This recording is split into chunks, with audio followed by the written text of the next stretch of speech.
So I'd like to welcome you to today's conference, Paying for It, Estimating and Responding to the Cost of Climate Inaction.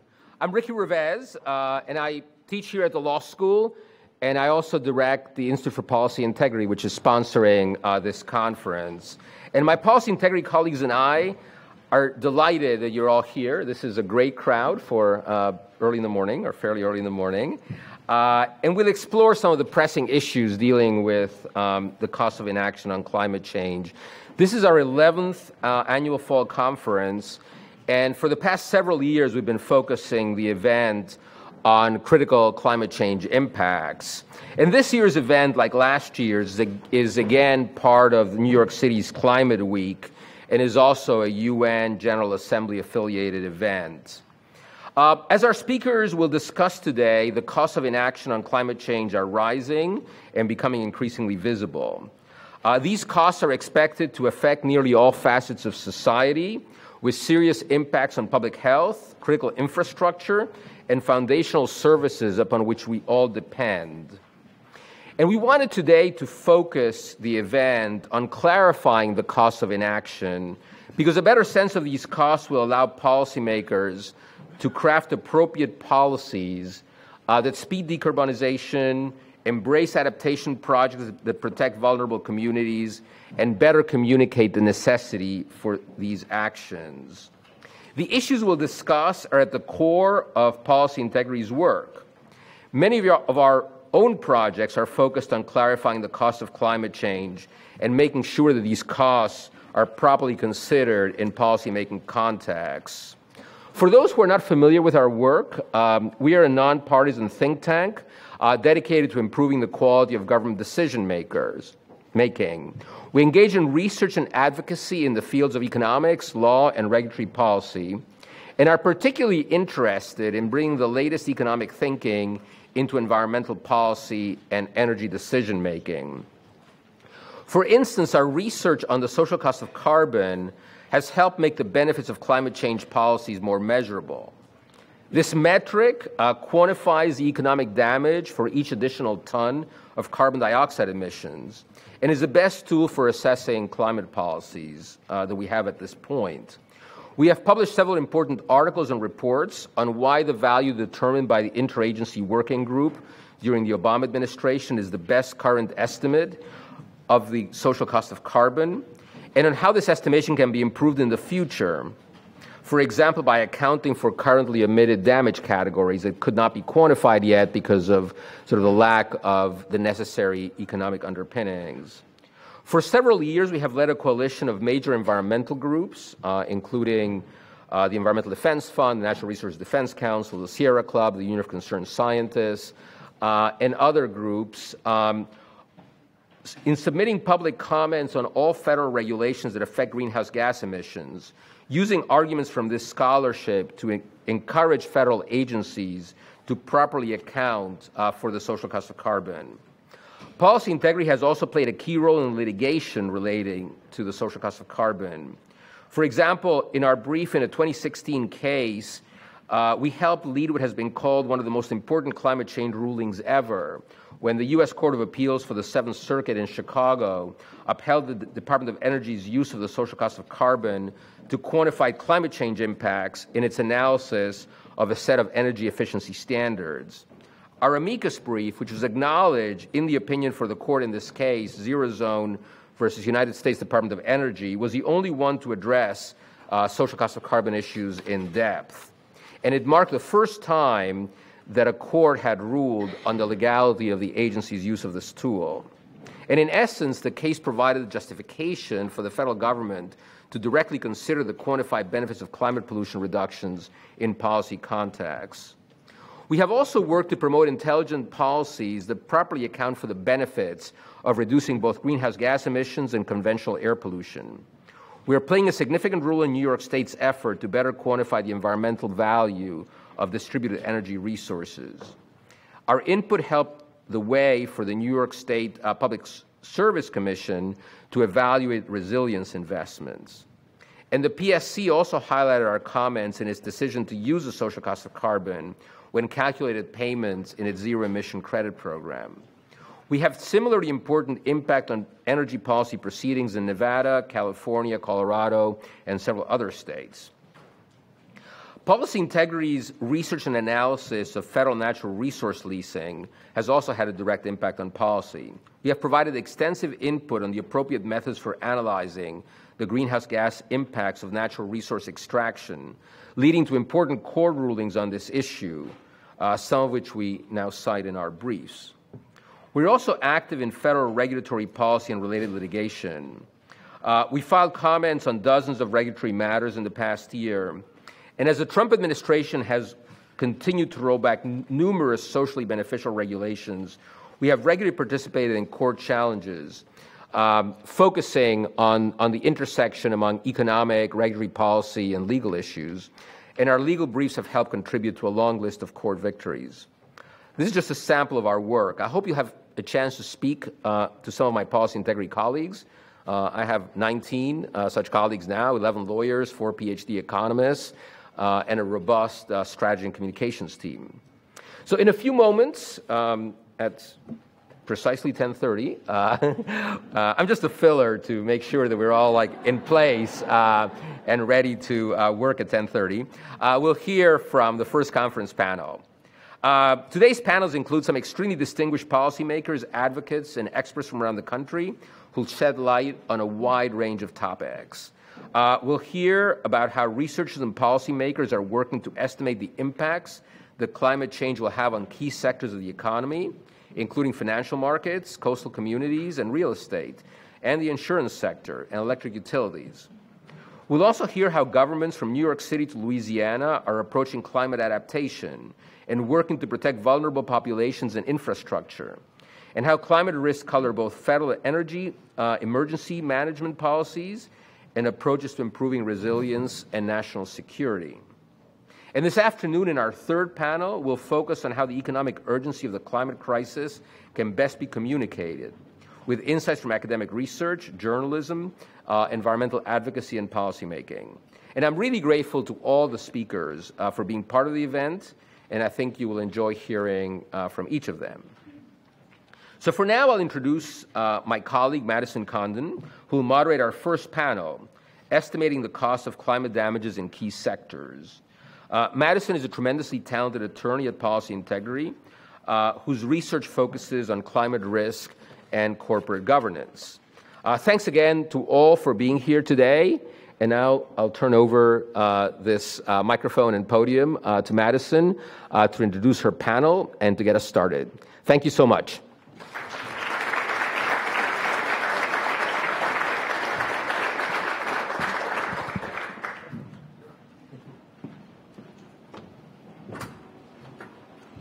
If I could get all my panelists to come up and join me on the stage, we can kick off this first panel of the day, which I am very excited about. It's on estimating the cost of climate damages in key sectors.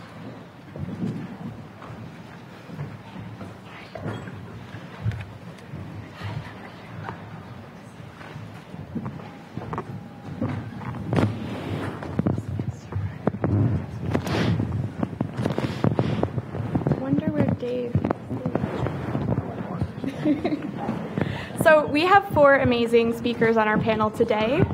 I'm going to introduce them all pretty briefly so we can get to their talks. They are going to each give short presentations. And then following their presentations, which we'll do all in a row, we will take questions from the audience. There are index cards on your tables, and as they're speaking, if a question occurs to you, you should write it down, or during the Q&A you can write it down. And my colleague Ileana, who is right over there in the corner, will come around during at the tail end of the talks and during the Q&A, and will bring the cards up to me to ask the panelists. So today we have, first we'll have Rachel Cleetus, who is the policy director in the Climate and Energy Program at the Union of Concerned Scientists.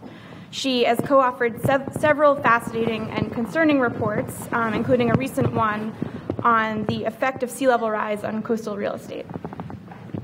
After Rachel, we'll hear from Brian Deese, who is the global head of sustainable investing for the world's largest asset manager, BlackRock. And he's also the former senior advisor to President Obama for climate and energy policy. Following Brian, we'll hear from Kate Gordon, who is the director of the California Governor's Office of Planning and Research and was the founding director of the Risky Business Project, which focused on assessing the economic risks to the private sector from climate damages. Finally, we'll hear from Dave Jones, who is the senior director at the Nature Conservancy and a director of Berkeley Law's Climate Risk Initiative. And he's also the former California Insurance Commissioner, where he spearheaded a cutting-edge project to get insurers to assess their portfolio risk exposure to climate change. So without further ado, Rachel, take it away. Yes, you can use the clicker, and they're all in sequential order. So when you start.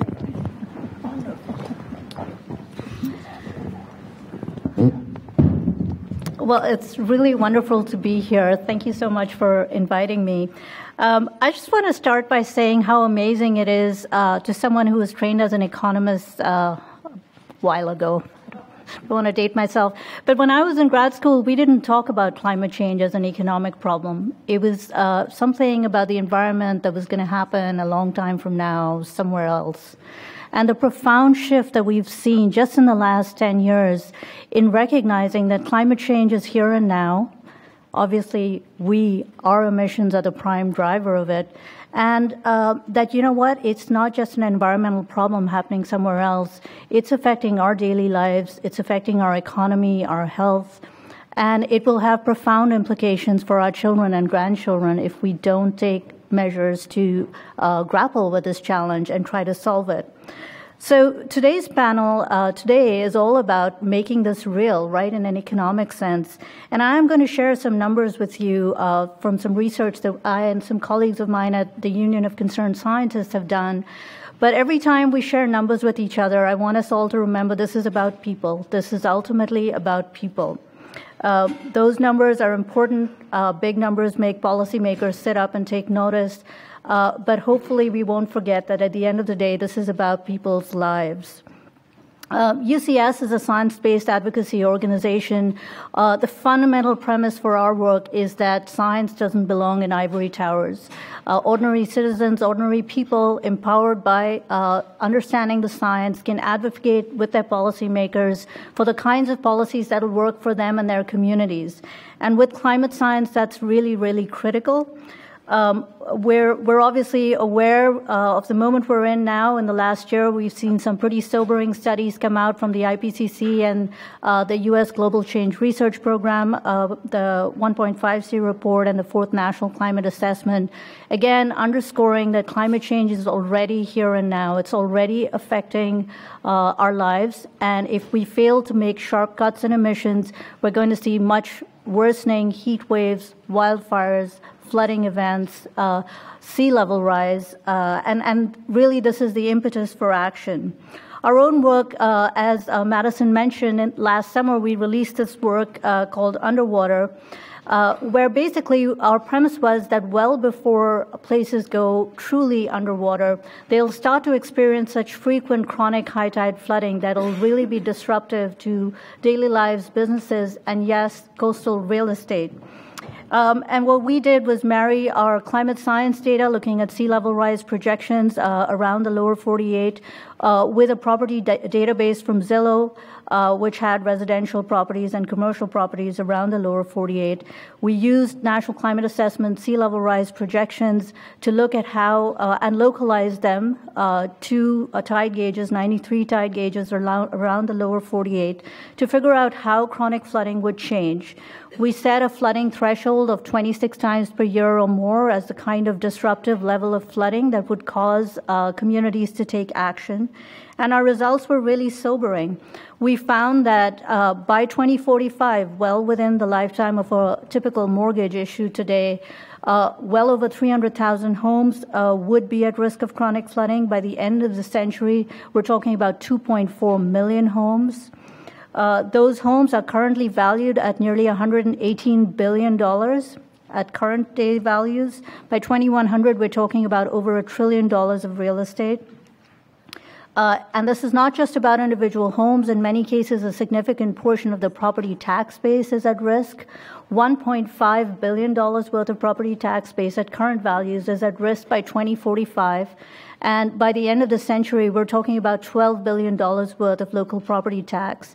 And you know what that means. That's what communities depend on for funding local services, schools, emergency services.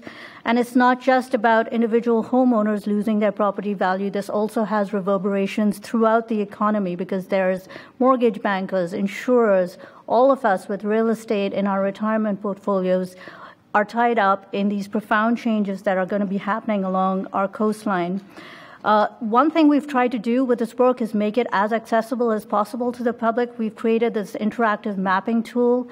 I encourage you to go to our website and try it out. You can zoom down to the state, to community level, and right down to the zip code level to see these projections throughout the century under different sea level rise scenarios. We've created a homeowner's guide. There's a lot of material available, including in Spanish. And one other thing we did was speak to a lot of financial sector and real estate market actors to ask them, so how are you seeing this risk from your perspective? Two things. Everybody said the risk was real. No one denied the science. And everybody said the market is not currently pricing this risk adequately. Why is that happening? Well, there were a couple of different perspectives. One is that the market is incredibly short-sighted, 3 to 5 years, you can see from this quote. So even though these risks are real, they're not being factored in a material way. There was also some conversation about the need for better risk disclosure in a uniform and transparent manner and the kinds of data that would be needed to do that.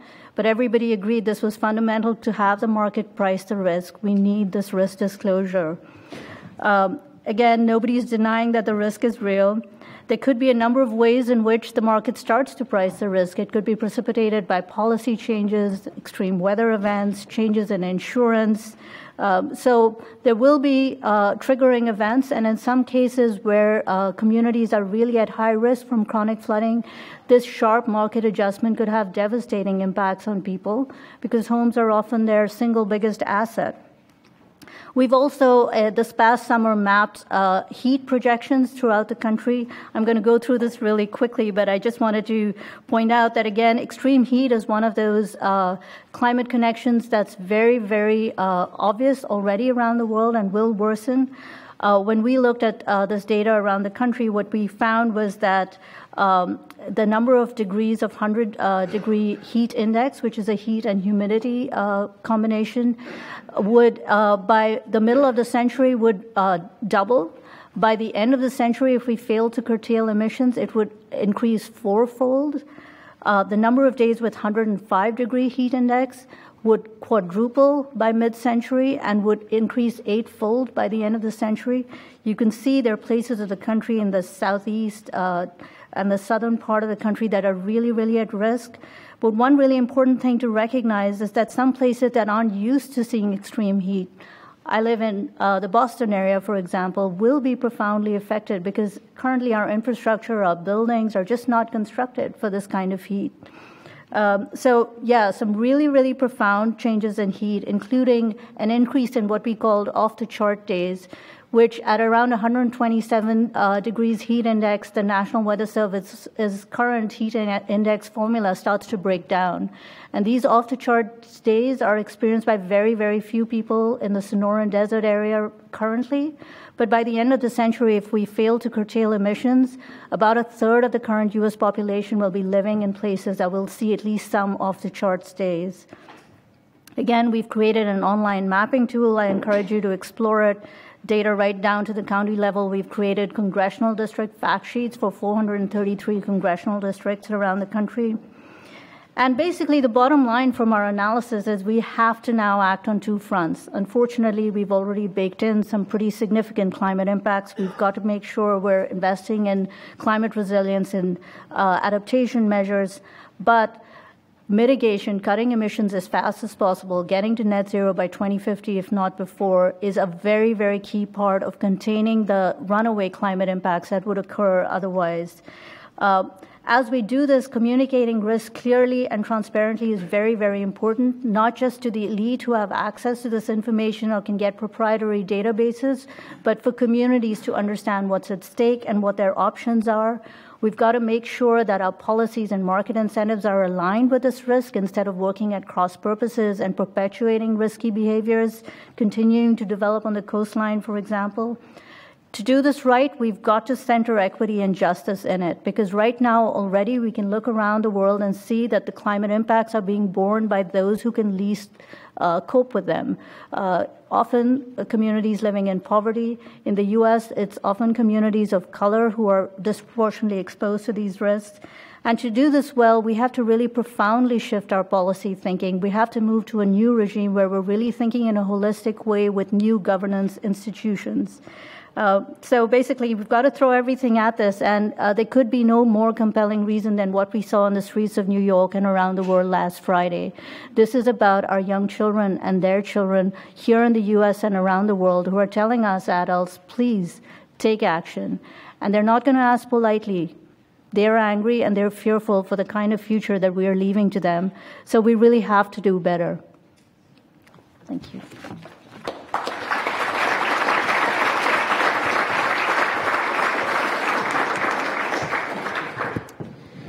Thank you. It's a pleasure to be here. Thank you, Ricky, for putting this on and for your leadership of this institute, which has always been important, but seems now more important than ever. Now, having said something nice, you also have done something unfair, which is you've set this up such that you all can see the slides, but we as the speakers can't. So I'm likely to wander. A bit as we do this. I lead a group where we wake up every morning and try to think about trying to better understand the investment risks, the investment opportunities associated with sustainability-related issues. And so I'm going to talk very briefly today just to give you a bit of a feel for some of the recent research that we've done, some of the conclusions that we've reached. I have 3 basic points or 3 basic conclusions that come out of that research. The first is that climate risk is an investment risk. I'll repeat that. Climate risk is an investment risk, and those who are doubtful or dismissive of that are missing a financially material opportunity.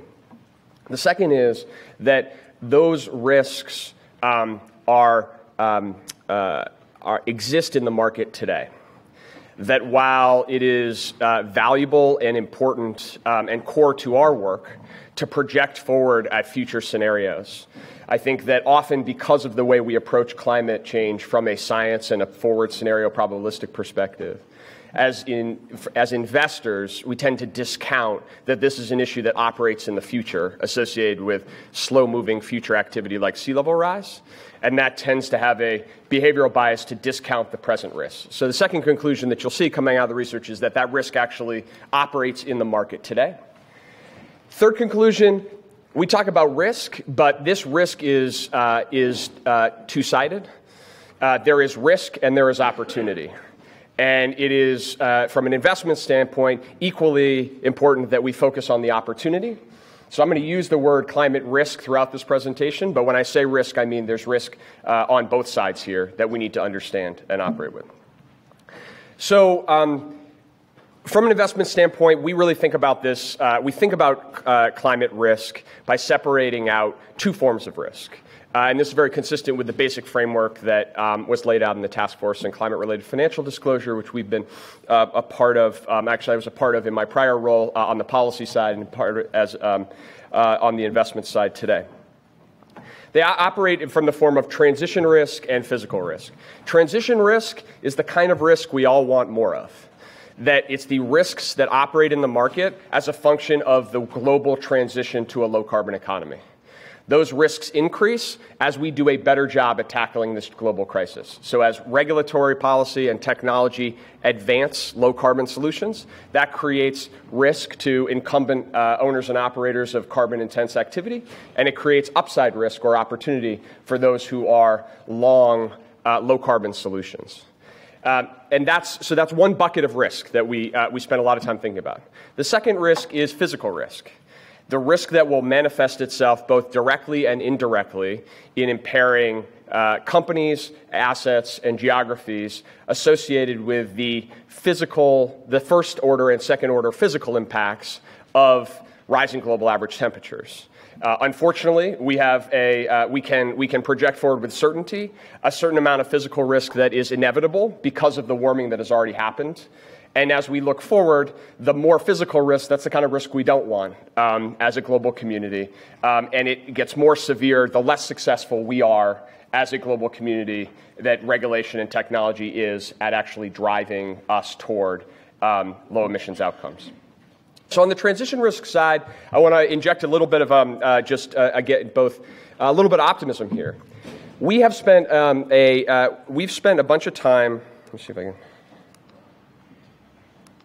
Okay. We've spent a bunch of time on trying to ask the question of, if you're sitting here, if you're looking at companies today, we know the transition to a low-carbon economy is happening. We believe that that transition is actually happening faster than the market anticipates. And as a result, companies that are well-positioned today to take advantage of those future opportunities should stand to benefit, and companies that are not well-prepared should stand to suffer a financial cost. And so the question is, how do you measure what we call the transition readiness of a company today, the low-carbon transition readiness? We've spent a bunch of time pouring through publicly available data.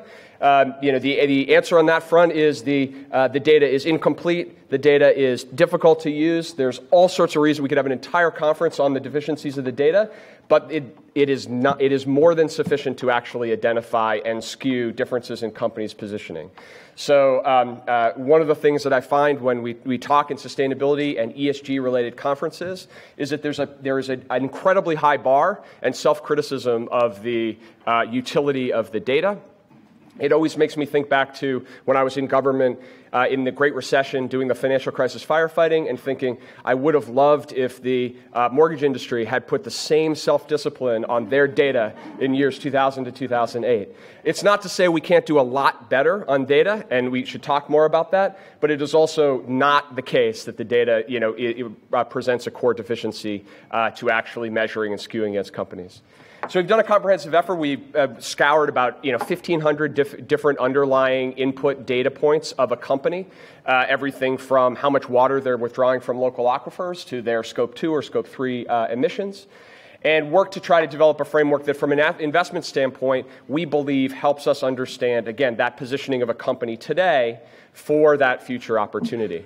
And that's the kind of investment hypothesis that we look at to try to understand, can we predict winners and losers? And our financial research shows that if you were to invest in a portfolio that tilted toward companies that were more transition ready over the past decade, you would have generated outperformance, an information ratio of about 1. And for those people who are sort of on the financial economics side, an information ratio of about 1 means that for sort of every unit of risk, you're getting about 1 unit of return. It's a pretty solid outcome if you're just a completely agnostic investor. So the positive on that is you can actually tilt toward companies that have greater attributes of being ready for the transition in a way that actually is financially material. Now, an important side note on that work, we've been very explicit about doing that work with a lens that is industry neutral, meaning we're not looking at trying to understand what happens if you skew away from entire industries. So if you shift a portfolio entirely away from the energy sector, but instead, if you actually invest in an industry-neutral way, can you look within industries? So within the auto industry, within the energy sector, and identify relative outperformers and relative underperformers. And we think that's important because this is a transition that will operate across time. So those companies that are actually getting ahead of the game to actually pivot their business models do have an opportunity to benefit. And allocating your capital toward those companies is actually sending a positive signal that pivoting is a financially smart thing to do. That's on the transition side. The physical risk side, is a little less optimistic, but is interesting and significant nonetheless. So on the physical risk side, and this has echoes of a lot of some of the data analysis that Rachel just discussed, we were interested in trying to understand, can we actually measure the climate risk to individual assets down at a tight enough level of granularity that as an investor, we could actually make a relative value judgment associated with a particular property or a particular bond or a particular asset. This is hard, and it's hard for a couple of reasons. One is that measuring the physical risks, both the first-order risks, so the increased incidence of extreme weather events, for example, be that hurricanes in the eastern seaboard or extreme flooding in the Midwest or wildfires, requires a data-intensive, computationally intensive work to blend climate models and have an accurate, up-to-date view of the current science.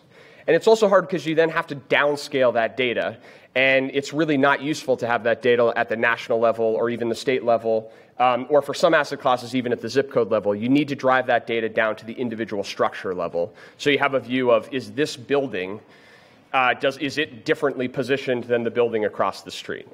To do that, we spent about a year. We worked closely with a climate science data provider named Rhodium, which some of you may be familiar with, and we took their climate data downscaled, and we took three asset class examples. So I'm just going to walk through three asset class examples. The first is municipal bonds, a $3.7 trillion market. BlackRock happens to be the largest purchaser of municipal bonds in the United States. And for this, it really matters if you can measure whether a particular municipality has greater climate risk than another municipality. Second is commercial real estate. We looked at 60,000 properties that exist in BlackRock's portfolio. And again, there, what matters is driving the data down to the individual building level, so the latitude and longitude of the individual buildings.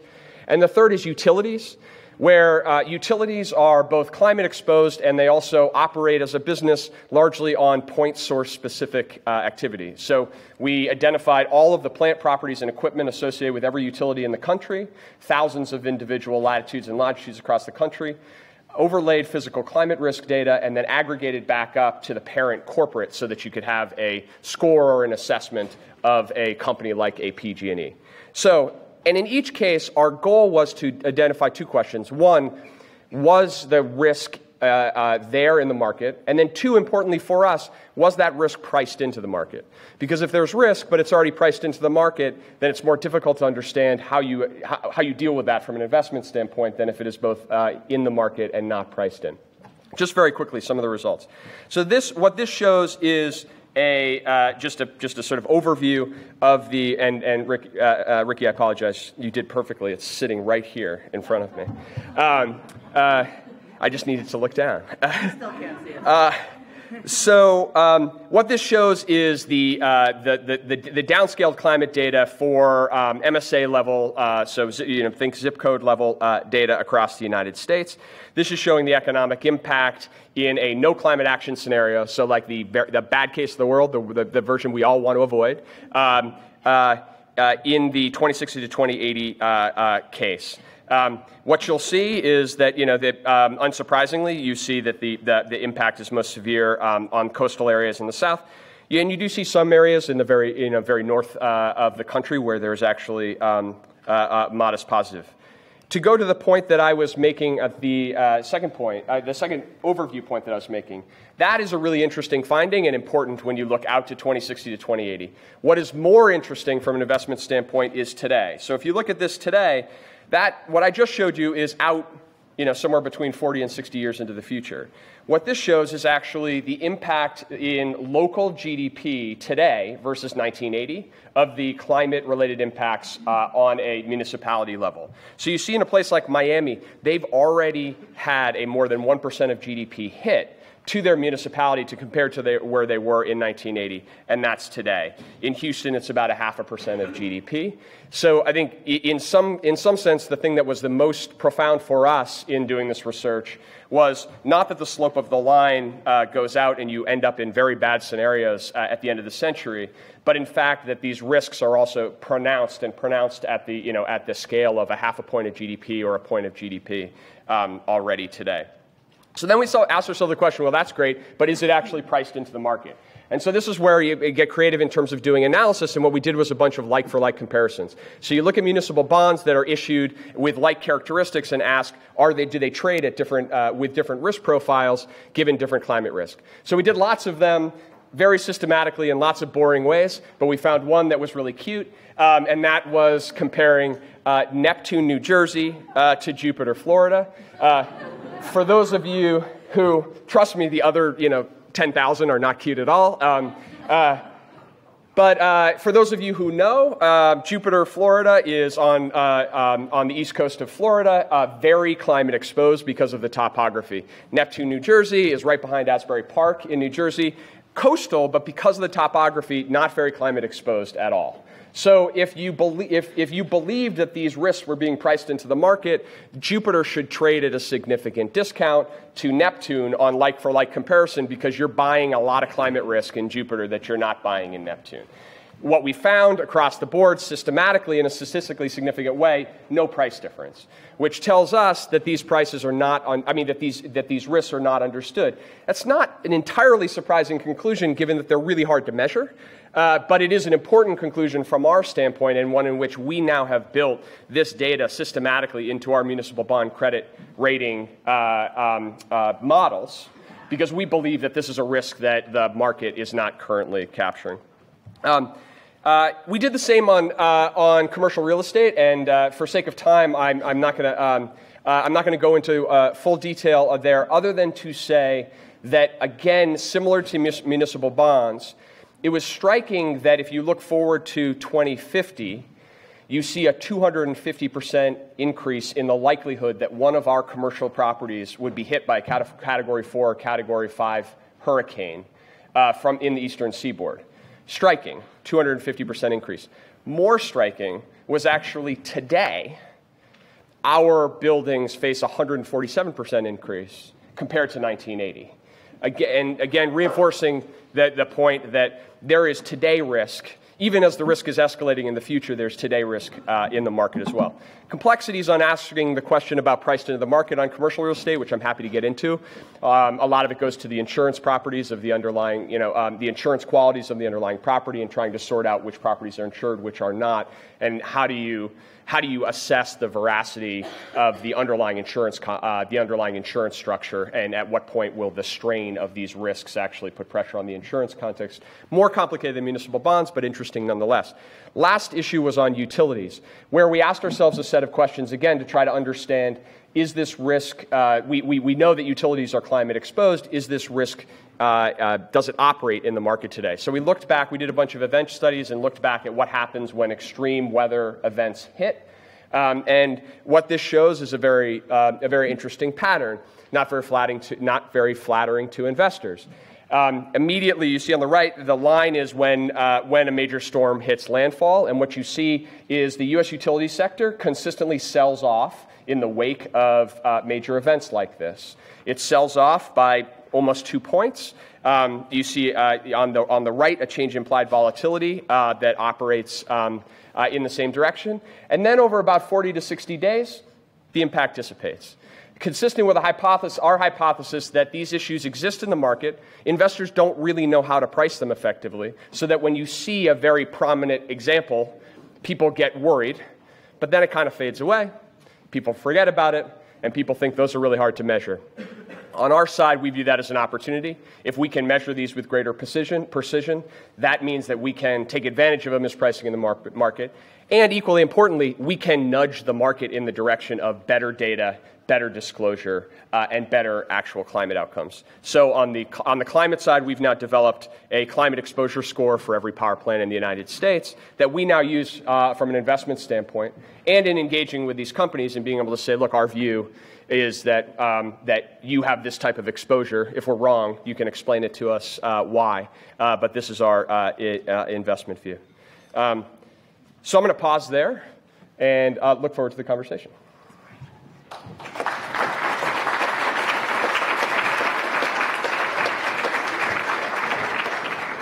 Thanks so much to Brian. Hold on. I'm not going to do that thing where I walk around like Phil Donahue. I'm just going to move that up a little bit. So it's great to be here. Thank you so much to Ricky, who I don't see, but is down there somewhere. Thank you, Ricky. It's great to be back in this room. I love these conferences and try to come to as many as I can. And I do want to start with a quick apology, which is that my boss, the governor, is in town for Climate Week and running around, and I'll have to leave a tiny bit early, around 10 to noon, in order to do something for him. He runs the show, so I'll be leaving a tiny bit early. It's so great to talk about this. As Madison said, I was one of the founders and ultimately the director of the Risky Business Project, which, as you may know, was a project led by, co-chaired by Hank Paulson, Michael Bloomberg, and Tom Steyer. We released a report on the economic impacts of climate risk to the United States in 2014. Our underlying data for that report was also from Rhodium, became the American Climate Prospectus. We deliberately made it open source, and it is the reason that Brian was able to use it for his work. So I will take credit now for everything Brian just said. No, was really important, and I do want to underscore how important it was that we made it open source. This is a fast-moving and challenging area of data, and one of the challenges is a lot of privately held data, and so we really prioritized that, and they've done an amazing job through the Climate Impact Lab to build on that work and use it in real-world scenarios. One of the things about Risky Business that I think is really interesting to remember is that when we were putting it together, we had a lot of pushback from the environmental advocacy community and the environmental funders who said to us, why are you doing this project that isn't about a bunch of policy recommendations on climate mitigation? Why are you looking at this whole physical risk investment thing? And we were like, because it's actually important what asset owners and investors do in the face of this risk. We think that investment strategy is as important going forward as mitigation strategy. I am thrilled that that point of view has actually come much further since 2014. I think many people have come around to this way of thinking, but it's just interesting to remember that at the time, we did not have a single environmental funder outside of Skoll Global Threats because we were told that they would not fund a project without mitigation recommendations in it. So that is an interesting historical fact. Luckily, the three co-chairs were able to fund the project themselves, and then ultimately we brought in MacArthur and others. Risky Business was a really interesting project I'll talk about in a minute, but now working in the state of California, we, of course, are subject to all of the risks that you can possibly think of. We're a very big state, and we have literally every one of the climate risks that anyone ever talks about: extreme heat, sea level rise, inland flooding, wildfire. We even have glaciers, so glacier melt. I mean, we have really everything. And to Brian's point, and I like how he laid out the TCFD, or Task Force on Climate-Related Financial Disclosures framework. We have both transition and physical risk impacts in California. We are an oil state, as you probably know. We're now, I think, the fourth largest oil producer in the United States, oil and gas both. Our oil sector contributes. It doesn't export. We use 100% of what our oil producers produce within our state, and it's about 25% of our demand, and our demand is going up every year on the transportation side. So we have a transition risk issue in that sector that we're thinking about very intentionally, and I'm actually spending tomorrow in Kern County, which is the epicenter of that conversation, to talk about transition risk. I want to talk a little more right now about physical risk, though, in California. We have, as I said, an enormous number of these risks. The Risky Business Project actually did a California-specific report after our national report, looking at a county level at some of the risks, specifically around heat and drought. We didn't do wildfire specifically, although obviously very heat-related and water-related. That's, of course, come home to us in a big way in the last year. So in terms of heat, the big issue with California on heat, there's two. One is that we are heavily dependent on snowpack. For all of our water needs in California, we have snowpack that melts, and the melting cycle is incredibly important to us for where we get our groundwater and for our industry and for our municipalities. The snow is, as we have heat impacts across the state, we're looking at, by the end of the century, about a 6 to 8 degree maximum daily temperature increase, and snowpack, meaning snowpack is either there's not as much snow, and or it's melting much earlier, both of which have major impacts on our water supply. This could lead to water shortages in our agricultural sector, which is a $5 billion sector, by up to about 16% in certain parts of the state, particularly major agricultural region of the San Joaquin Valley, where we also expect to see about 3 to 4 months of days over 95 degrees by the end of century. So not that different than what you see in those scary maps of Arizona and New Mexico and the other parts of the Southwest. That has huge impacts both at a very personal level in terms of extreme heat impacts on individuals, particularly those working outside in high-risk industries like the agricultural sector, where we are already seeing shifts in time of day of harvesting. We're already seeing a lot of severe health impacts from farm workers and some state legislation to do things like require one air-conditioned building on every agricultural site, to require water distribution. You'd be surprised we have to require this, but we do at certain times. So this is a big impact for us, again, both on snowpack and on the extreme heat impacts. Wildfire, of course, my entire first 6 months of this job, I started in January as both the head of the Office of Planning and Research, which is a think tank based in the governor's office, sort of like CEQ is to the federal government. I'm also the governor's senior advisor on climate change. My first 6 months were spent on wildfire with Dave Jones and others. My office staffed the Commission on Catastrophic Wildfire, which Dave was on, and I'm sure we'll talk about. We actually really saw, this is not a positive story, but it's had a positive impact in that we saw the economic impact of climate risk hit home in a very significant way this year in California. We had the situation of increased fire, really from a drought and flood cycle, in precipitation cycle that leads to more vegetation in the wet years, drying out in the dry years, huge amount of fire risk, lots of undergrowth and brush, leading to a lot of fire risk. Also the boar beetle impacts and wood drying out from that. So our wildfires are getting much more frequent, more devastating. We've had 10 of the most severe wildfires in our history have been in the last couple of years. We have 25 million acres, which are classified as very high risk or extreme fire risk. And unlike a lot of states in this situation, we have a lot of people living in these places. This has been exacerbated by our housing crisis and our housing unaffordability. We've been pushing people out further and further and further from urban areas because of the lack of affordability. We have 11 million people living in severe fire risk zones. It's a quarter of our population. So we don't have the ability to not deal with this. We don't have the ability to be slow in dealing with this. And what we just experienced, of course, last year in the really devastating Camp Fire was 85 people died in that fire, which was in an area, a very rural area of the state, but where, a two-bedroom house was $800 a month to rent. So again, most of the people who died were older, fixed income, seniors who, though that area had gone through multiple fire drills and fire evacuation strategies, were not able to get out on time because of the combination of high winds and the fire risk. So what we saw with the Camp Fire was that was a utility line caused fire. One of the things about many people living in these areas is that they then have to be served by utilities. The utilities we hold in California strictly liable for fires that are caused in any way, even non-negligently, from their lines. And so what happened after the Camp Fire was that PG&E went bankrupt. And subsequently, the ratings agencies downgraded all 3 of our investor-owned utilities. So that is a connection right there, right? Does climate risk cause economic impact? Yes, we just experienced it in California. Leading to, of course, the state having to figure out what to do about our insurance sector, about our utility sector, about how much risk we want to take on as a state to back up all of these systems.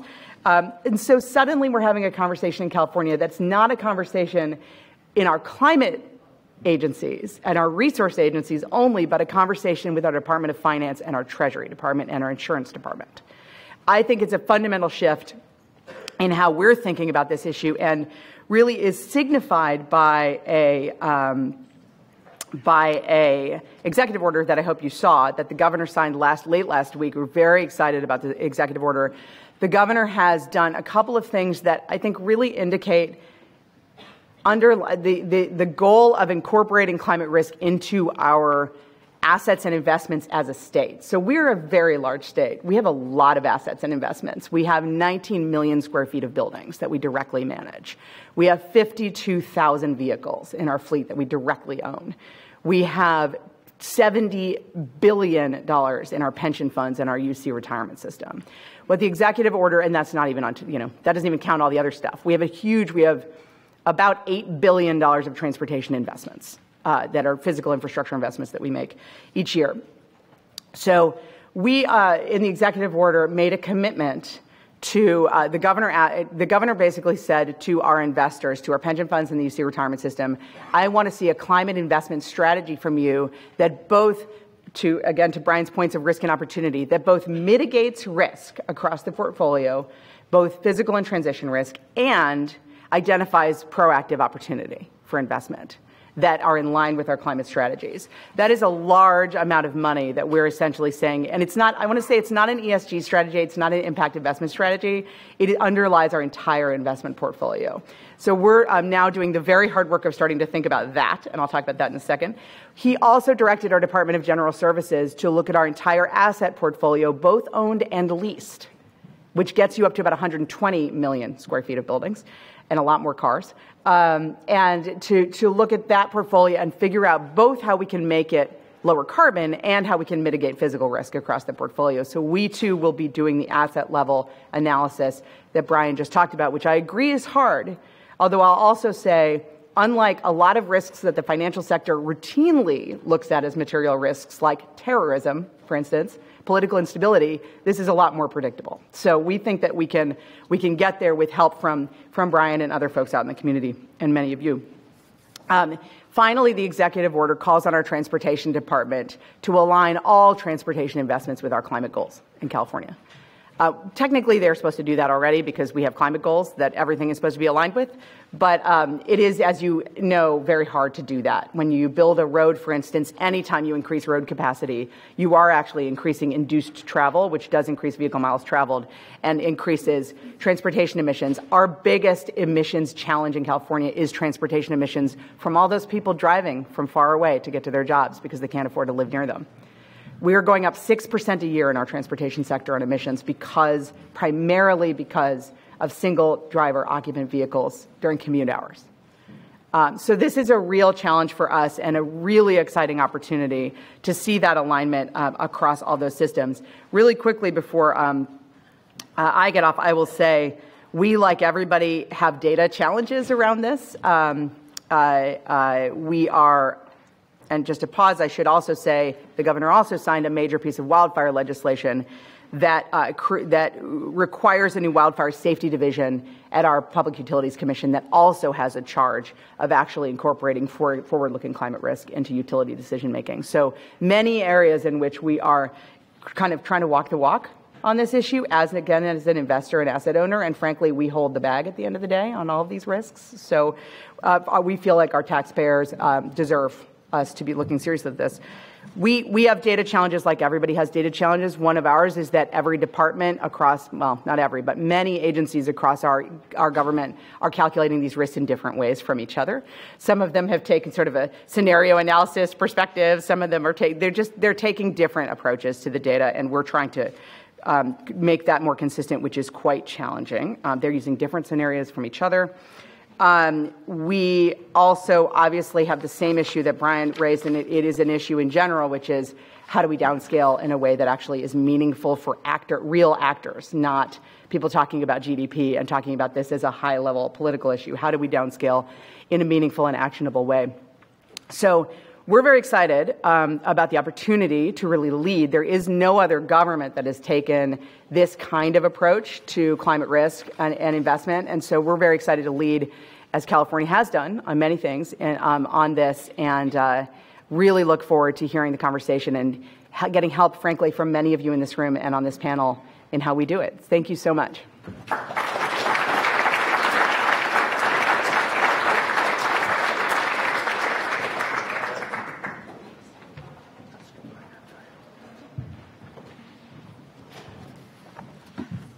Well, good morning. It's a treat to be with you and to follow such a great set of speakers, and I'm very excited about the opportunity to engage after my remarks and Q&A, and thanks for the invitation to join you. I'm going to offer some thoughts on the impacts to the insurance sector, as well as some of the ways in which insurance supervisors have begun to respond to the impact of climate change and climate risks on that sector. And I think Brian did a great job of laying out the architecture of financial risks related to climate change that are widely agreed upon. Physical impacts, transition risks, and liability risk. I'm going to focus on physical and transition, as did the prior speakers. So far, I think it's the case. There hasn't been a case in a state or federal court that has found liability for generators of greenhouse gas emissions who are contributing to knock-on or downstream damages from climate change, although my personal view is that the law eventually will evolve in that way, and liability risk is something that those in the real economy as well as those in the financial sector ought to be thinking about. But right now the focus really is on physical and transition. So on physical, there is a tremendous amount of data that the insurance industry has with regard to losses that they have globally. This is taken from a report that Swiss Re issued earlier this year that basically maps economic losses. The red line there is the 10-year moving average with regard to total economic losses. The green line is the 10-year moving average with regard to insured losses. That gap is referred to as the protection gap, the gap between economic losses and insurance coverage. But both those lines are going up over time, and critically so. Now, some of this, of course, is related to growth in economies globally over time.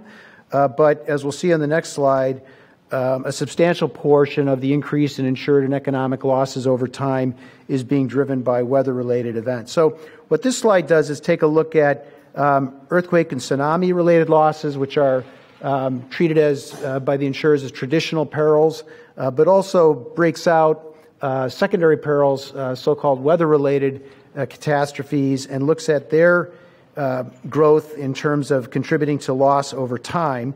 And also highlights a couple of significant events that occurred in each of the years in which you see a high incidence of losses associated with weather-related catastrophes. Number 10, of course, is the set of losses driven by a typhoon, but also the Camp Fire.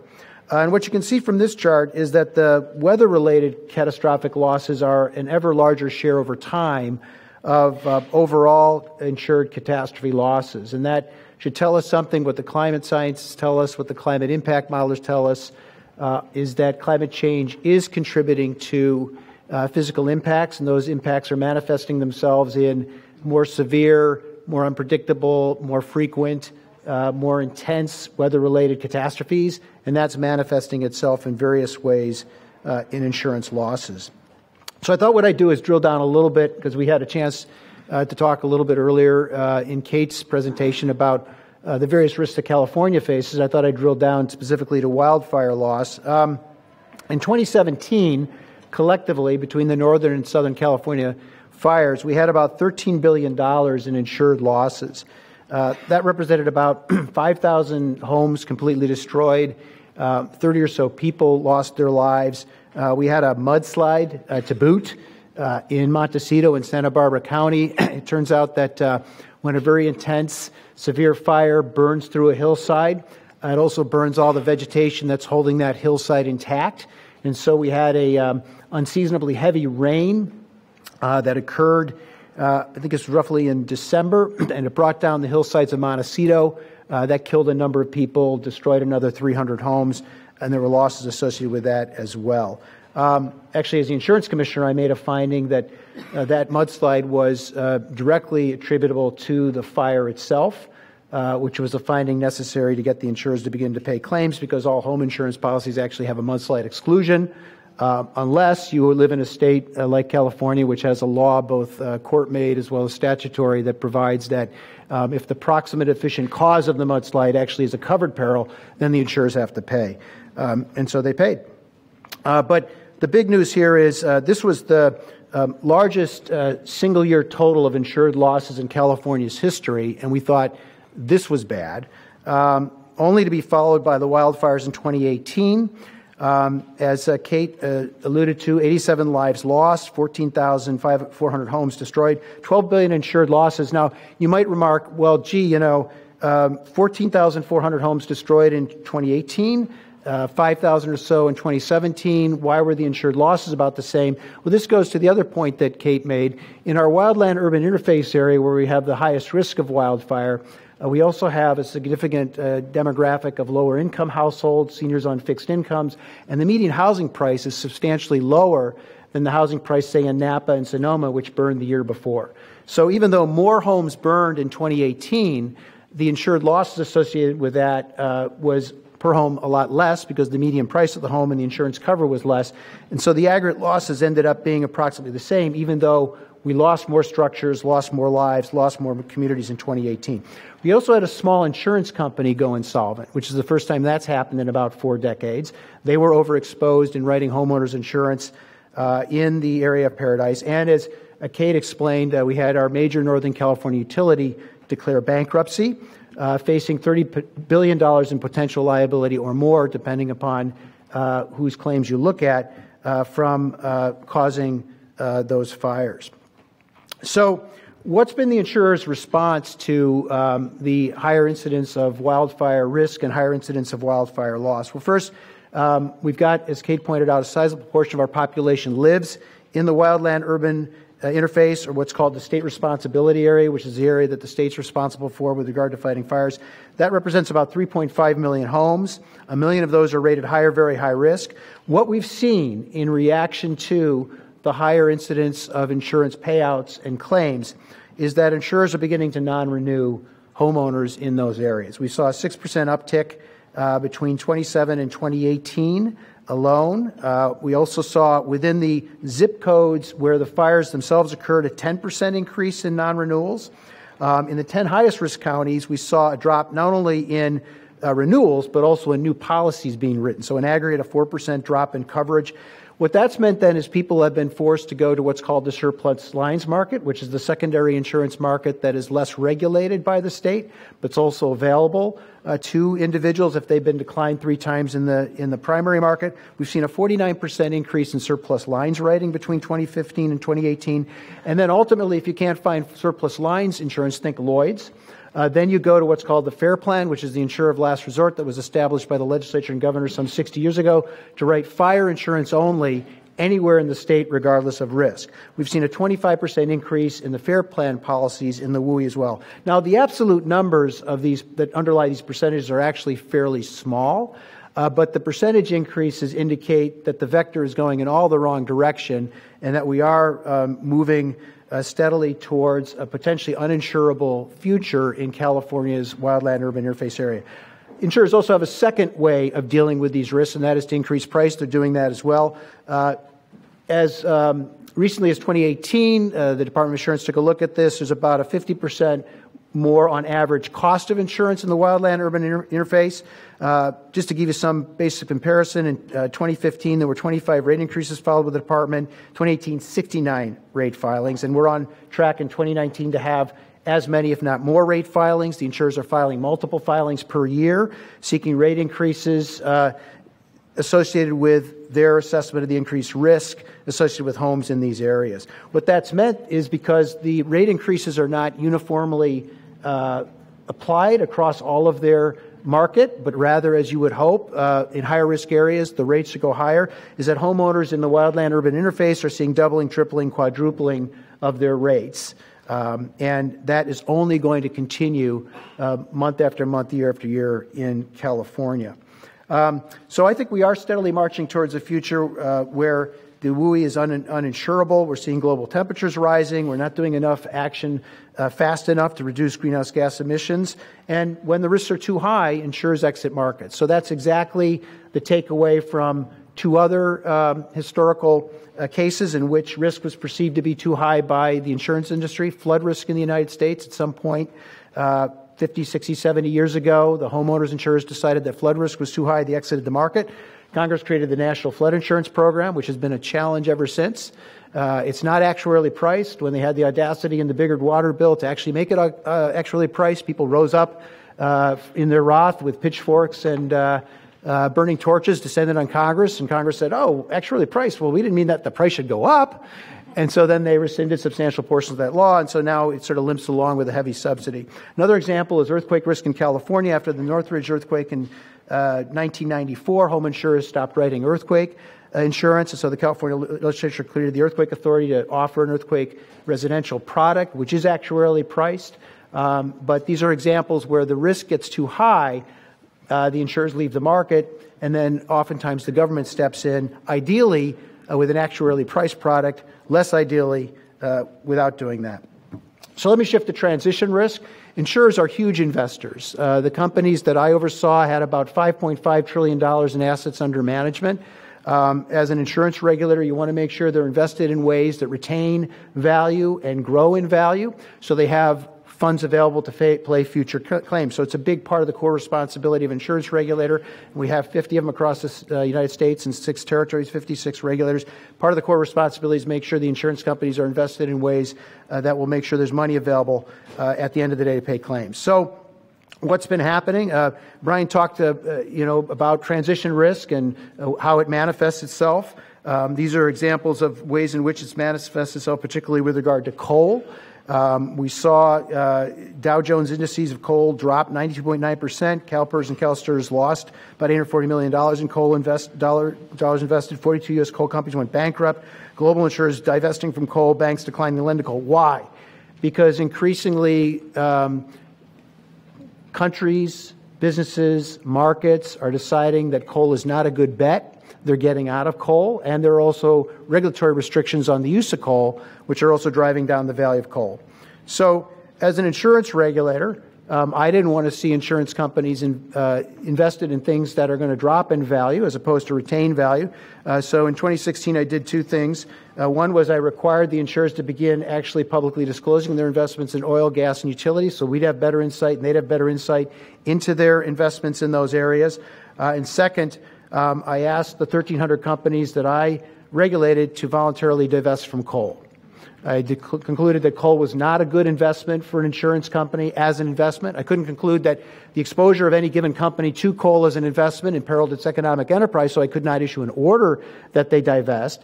But I could reach a conclusion, as I did, after a lot of serious thought and consideration, that this was not a good asset to be invested in. And that resulted in some $4 billion in coal and fossil fuel divestment, a forward commitment to divest about $944 million. We also learned that the industry as a whole had about $555 billion in fossil fuel related investments and only about $21.4 billion in coal to begin with. So, that was very, very useful for us to know. We've provided this information in a very user-friendly format on our website. Brian talked a little bit about the TCFD. One of the things the TCFD recommended, though, as practices evolve in this area, is not only just disclosure, but also scenario analysis with regard to investor portfolios and looking at the degree to which those portfolios face transition and physical risk and looking at their alignment or misalignment with the future economy that we need to get to in order to keep temperature rise below 1.5 degrees. Based on that, I actually performed scenario analysis of the 600 largest insurance companies in the U.S., actually 670, that had about $4.25 trillion in assets.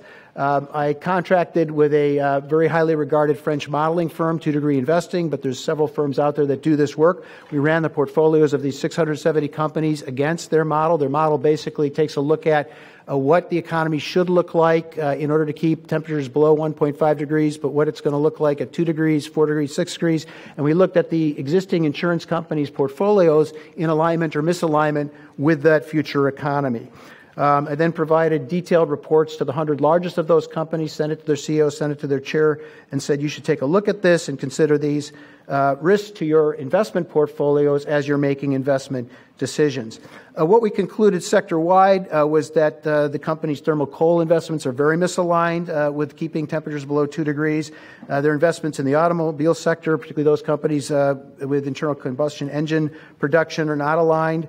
Their investments in the oil industry are not aligned. Gas production investments are actually fairly well aligned. They're considerably underinvested in renewables. So that gave us some insights. We published those results. results. You can find them on the Department of Insurance website. We also did these individualized reports. We did not publish the individualized reports, but we did send those directly to the companies.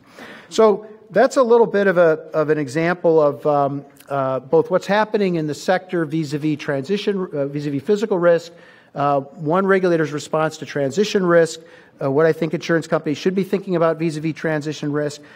Just to note, the United Nations Environmental Program Financial Initiative did a report that took a look at if we did an abrupt transition in order to keep temperatures below 1.5 degree, what would that mean? They found about 13.6% of portfolio value across a sizable sector of asset owners and asset managers would be at risk. There'd be a value loss of about $10.7 trillion.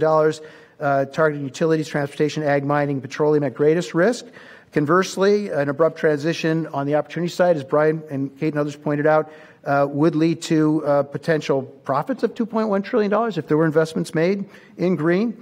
But to the extent that we delay responding through policy to this issue, the more abrupt the ultimate policy response will be. That's what's called the inevitable policy response. And an ultimately abrupt policy response poses significant transition-related financial risks, not just to insurance companies and investors, but to others as well. So just in conclusion, we're seeing catastrophic losses go up, in particular wildfire losses go up. Insurers respond to risk rationally. They raise price. They exit markets. That may be the track that we're on in California with regard to wildfire risk if we don't do enough fast enough. The inevitable policy response poses the greatest risk of loss to insurers on the transition side, and I concur with the prior speakers. Markets are simply not accounting for transition risk or physical risk sufficiently yet. Now, not to leave you on a totally pessimistic note, there is some extraordinary leadership within the insurance sector around both mitigation and adaptation to climate change, and let me just highlight a few of those. 19 companies have made commitments to or have divested from coal. AXA, Munich Re, Swiss Re, Zurich, Generali. First major U.S. company, Chubb, did so the other month. That's very significant. A number of companies have also said we're not going to underwrite coal anymore because we don't see a future where coal can continue to be a part of our energy sector, and so we're not going to underwrite it. So AXA, Chubb, Allianz, Generali, Suncorp, an Australian company, have all said we're not going to underwrite coal, and we'll probably see more join that coalition. Companies are beginning to analyze their own portfolios. AXA has been a leader in this. They've made a commitment to analyze their entire investment portfolio against a 1.5 and 2 degree scenario and then begin to realign their portfolio accordingly. That's a big deal. Just yesterday, you probably heard a new coalition of 12 asset owners came together to announce that they were going to realign their portfolios towards net zero carbon emissions, which is another way of accomplishing this as well. Swiss Re and Allianz are parts of that coalition's two major insurers. The others are major institutional investors like CalPERS. That's a big deal. That announcement is very significant, and ideally we'll see more asset owners and asset managers join that as well. In addition, we're seeing some really innovative things on the underwriting/product side. Swiss Re has entered into a partnership with the Nature Conservancy to write an insurance product for 60 kilometers of coral reef off of Cancun. The Hotel Association has been persuaded by the Nature Conservancy to pay the premium for that insurance product because we've demonstrated, the Nature Conservancy that is, through its science, that coral reefs and mangroves reduce wave energy by 97%. So a healthy reef means less storm damage to the hotels. So they have a keen interest in insuring the reef to keep it healthy. And so that's an innovative way, and we're hoping to scale that up across areas of the globe that have reefs and mangroves. Then Munich Re has entered into a partnership with the Nature Conservancy to write a more traditional property coverage whose price would decline as investments are made offshore in mangroves and coral reefs because of the risk reduction benefits of those natural features. The insurance pricing will capture that over time and go down in time for property covered by the mangrove or reef protection as well as the insurance. So there are some interesting things happening. These companies are real leaders. We need to see more follow their leadership, and I look forward to the engagement with the audience and the questions. Thanks a lot.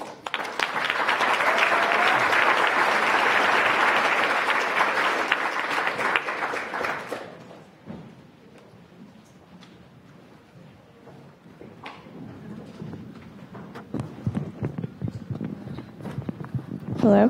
Great. Thank you all so much. Those were each so interesting on their own, and I have tons and tons of questions. If you have questions, I have a big stack right here, but you should continue to write them on the index cards, and Ileana is going around to collect them.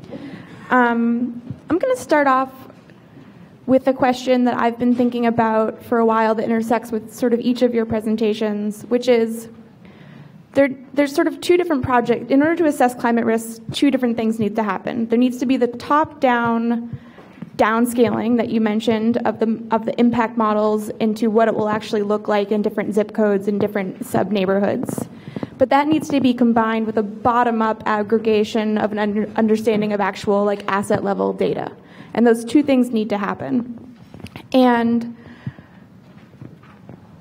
those might be, different specialists might be better at doing different things. And so when I think about whether or not climate risk disclosure is the appropriate regulatory response, I wonder if the manager of a mid-sized company actually has enough information to assess his own company's exposure to climate risk. And he might know where his facilities are and where his real estate is located, but he might not actually understand the climate science. And so if we're trying to match these two expertises together, what is the proper response of either the private sector or the regulatory sector to get this information to where it needs to go to allocate resources efficiently? Maybe I could start. It's a great question, and then others may want to follow. I think that you're highlighting both the opportunity and the limits of a corporate-centered, disclosure-based regime to try to actually bring forward the appropriate data to price these risks in the market.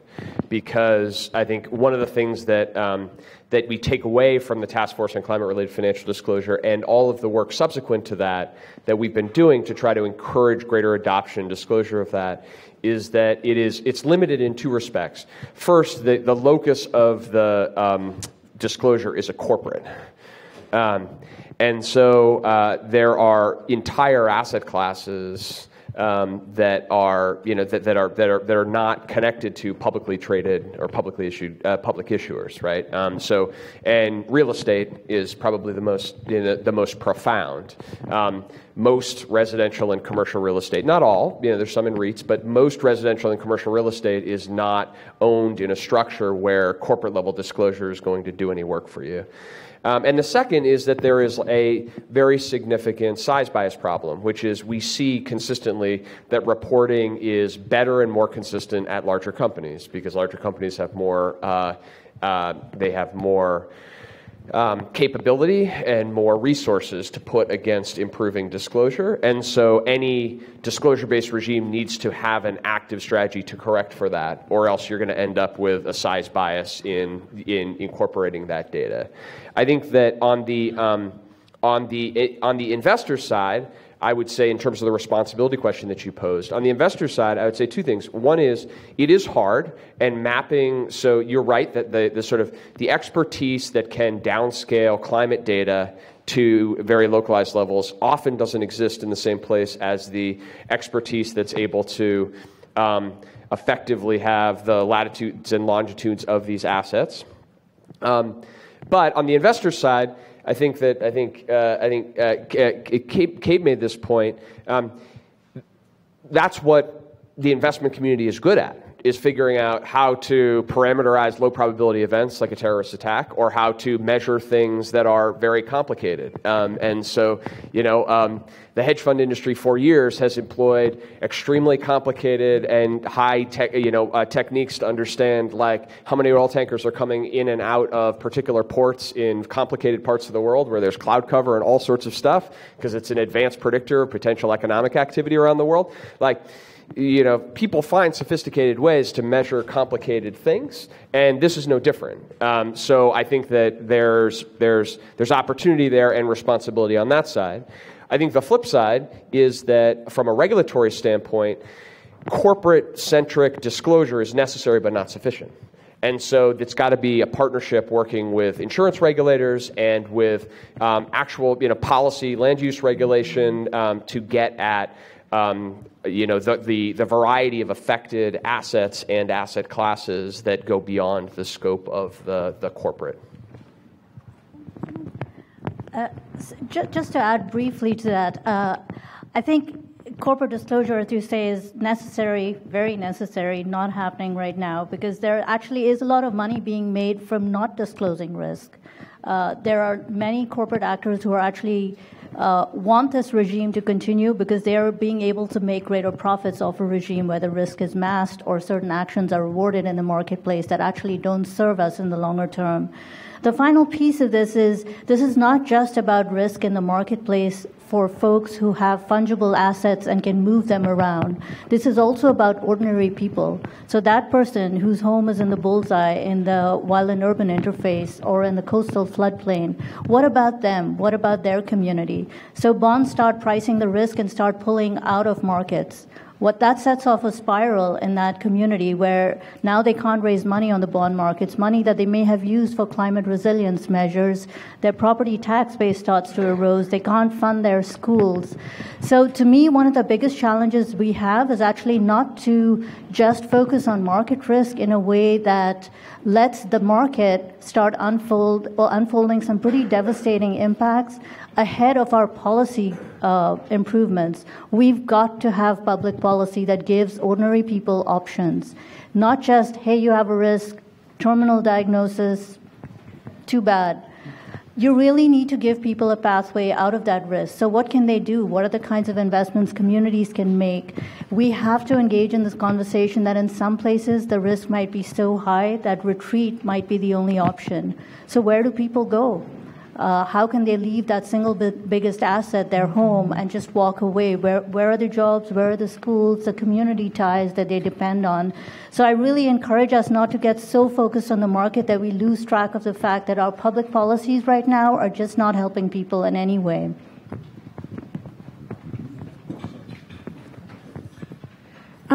There's a few here that are, I'm going to sort of cluster them together and paraphrase them.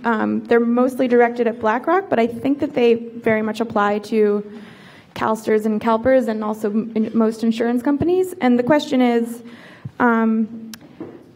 these asset managers are so exposed to the physical risks of climate change, and yet within their own portfolios hold a lot of these massive fossil fuel companies.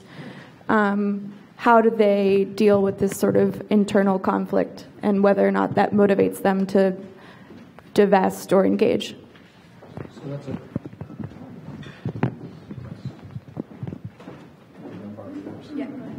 that's a great question. So I'll just give you a little anecdote. So we were doing a financial examination of a medium-sized property and casualty insurance company, whose name I won't mention, and discovered that they were heavily invested on the investment side in the Midwest, where there was a substantial amount of wind risk.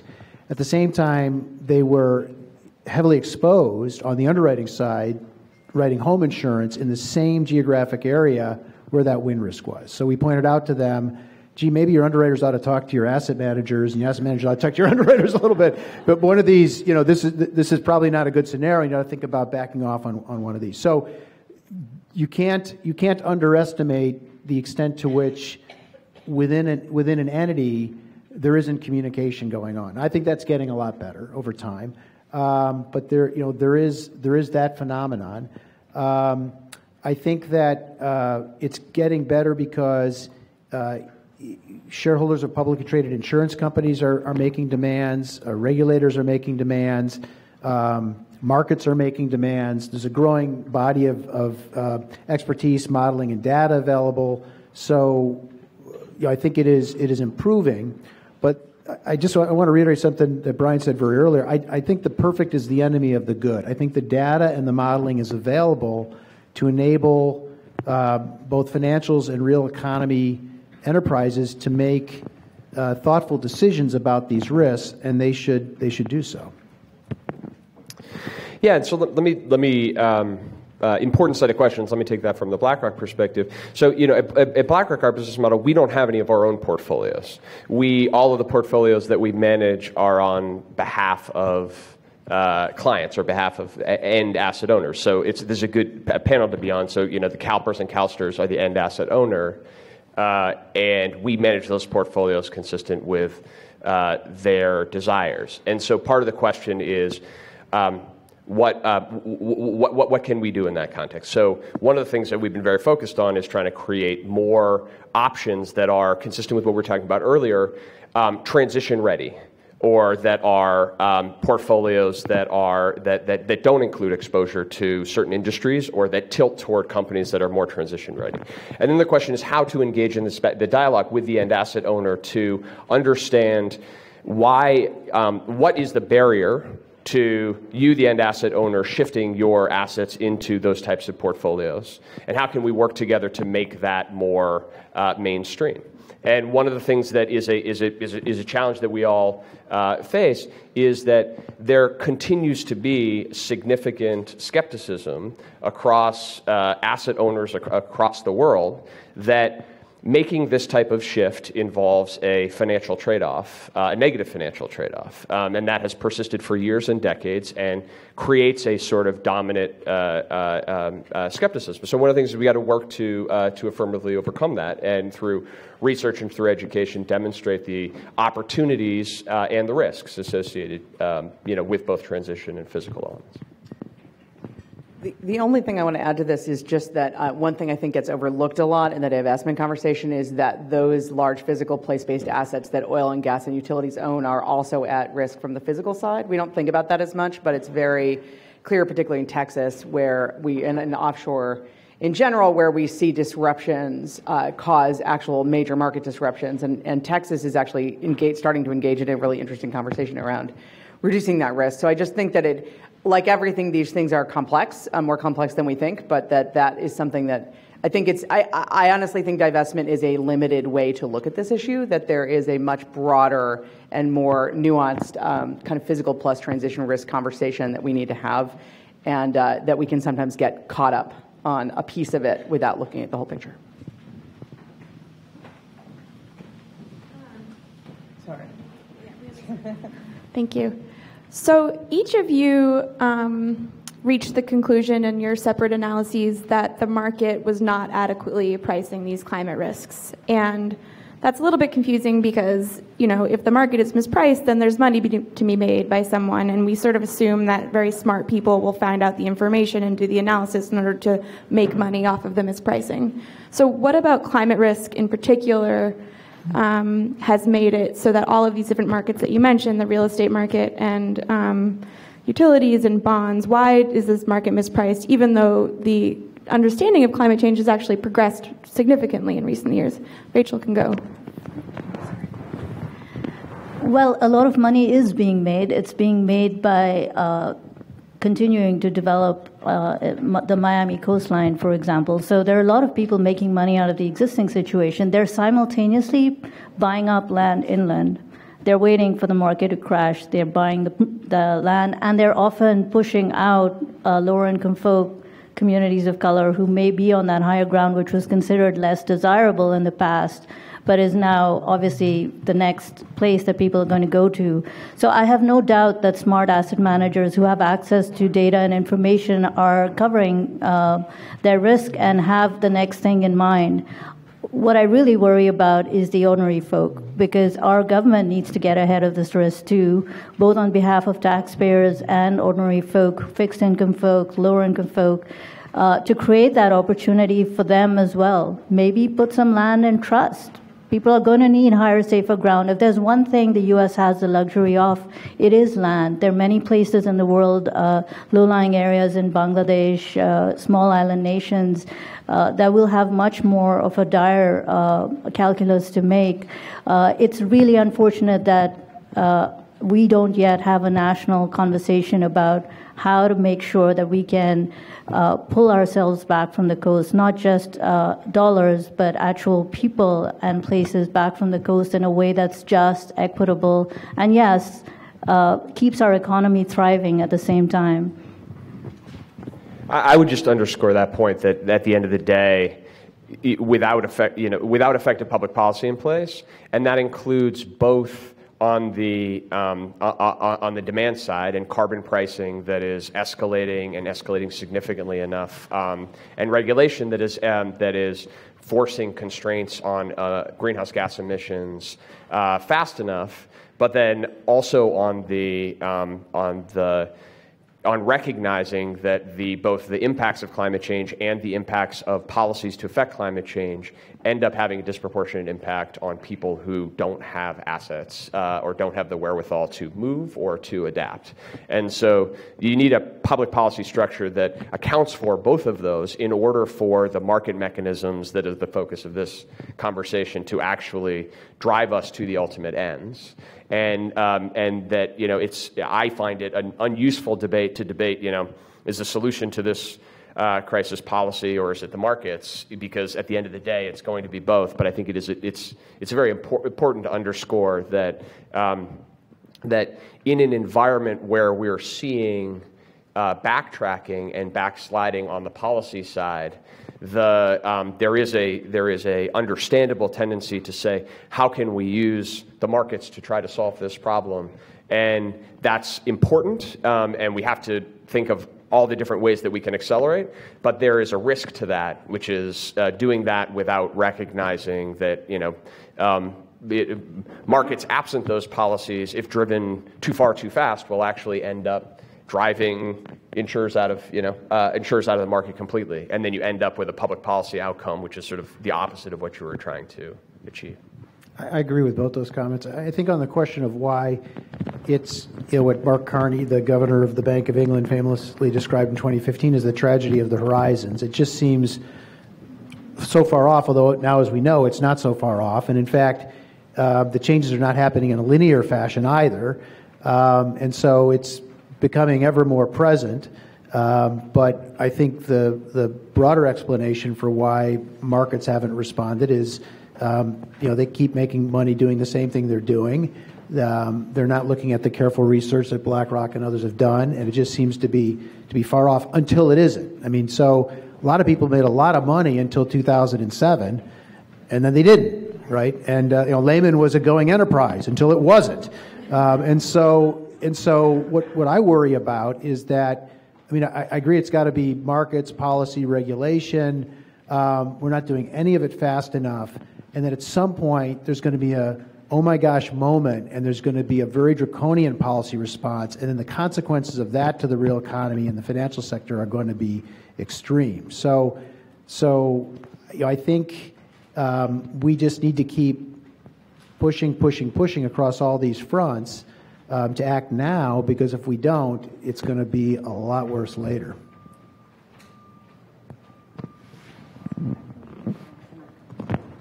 Okay, thank you. Okay, I have a question here, which is, asset managers often say that its clients are the only ones with power that can decide where assets are allocated, but if markets aren't correctly pricing climate risk, shouldn't there be more guidance from asset managers? And that combines with another question, which I'm just going to loop in, which is, how exactly are you using the findings of your report? Are you actually designing indices around the report and directing investors to them?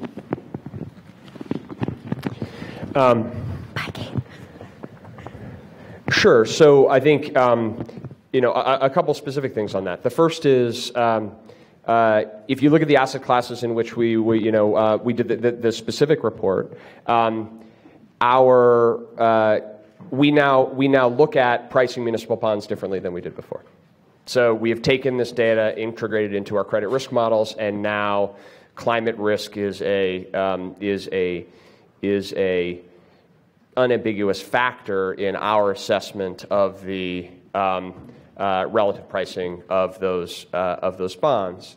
One of the implications that has is the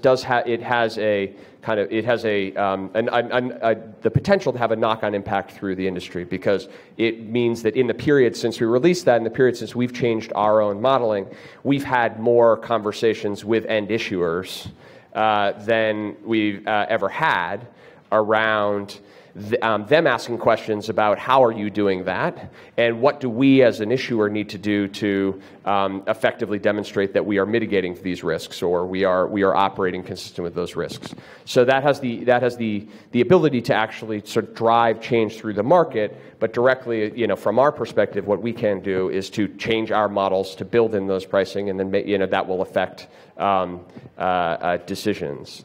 Likewise, on the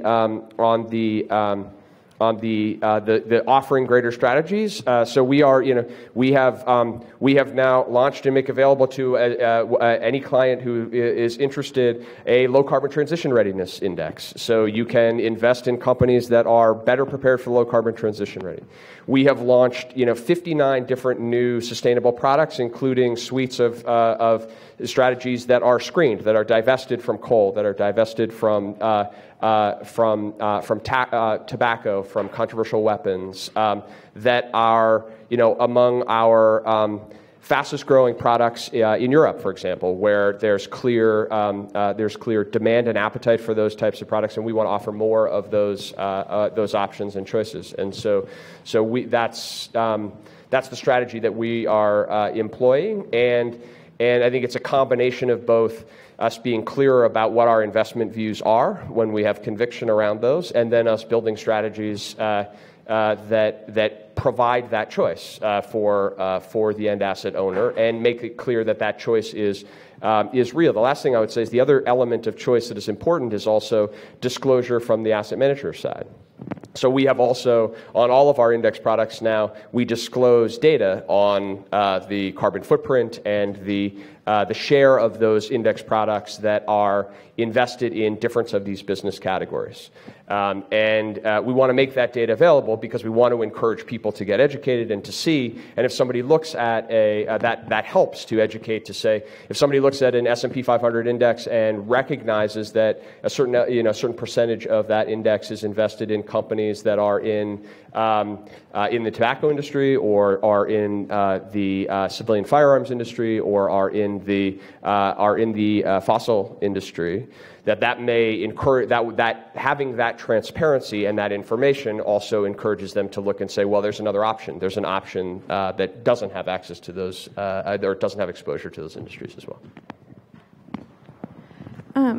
This is a question that I think maybe each of you will have a little bit of a different response to, because your audiences are a little bit different, and their audiences maybe have different levels of financial sophistication and climate risk sophistication. But a thing that I think about is the trade-off between accurately describing uncertainty and assumptions, that the trade-off between doing that and trying to say something that people understand and can react to and factor into their daily decisions. And how do you balance that trade-off between getting the science and the economics right and being clear?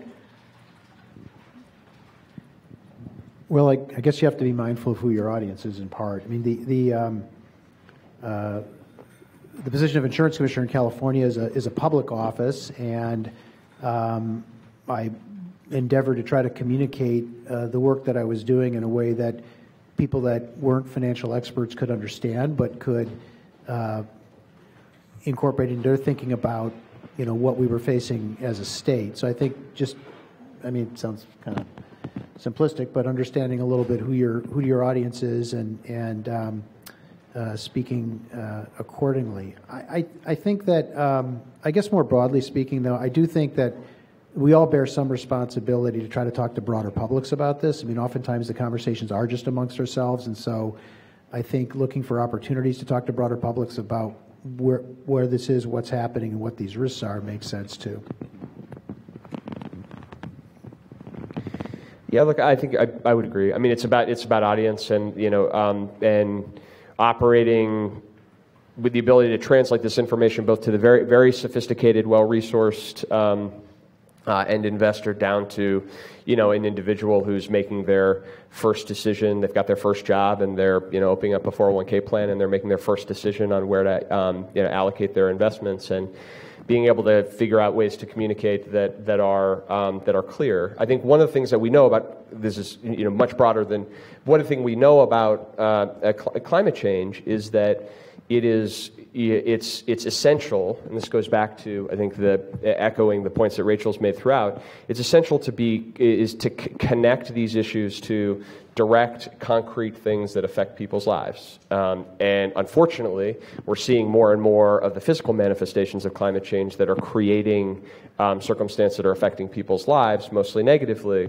But at the end of the day, figuring out ways to connect an issue that has suffered historically from being global in scope and so big that it's hard for people to really understand the implications, but being able to connect that down to an individual output or an individual connection to their life is something that we all need to get better at. But I think that I would just echo. I think it's a lot about the audience.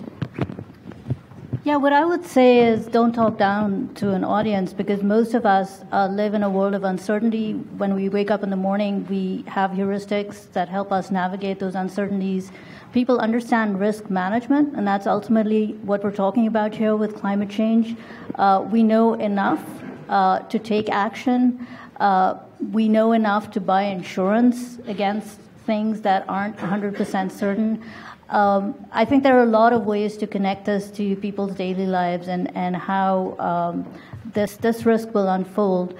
The other reality is often when we go and talk to folks, what they tell us is, yeah, we've noticed.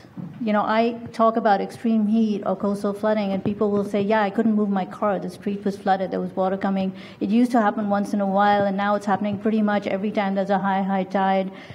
So in a way, there's the science and the models and all of that, and then there's people's daily lived experiences, and the connections now are just absolutely unmistakable. So I think we know enough to act.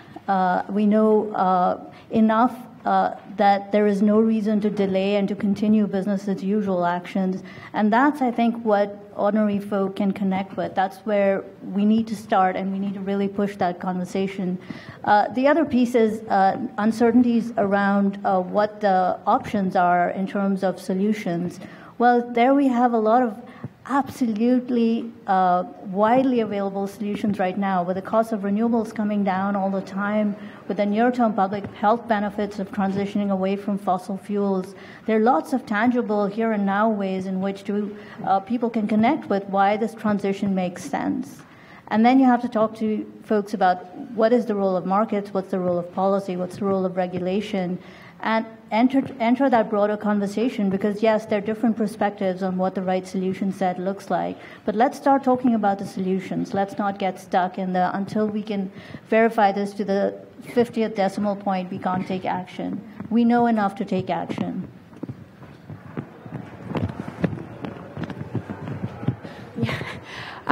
That concludes our panel. I hope you all enjoyed that as much as I did. I have found it very, very fascinating. I hope you'll join me in giving a round of applause for our speakers.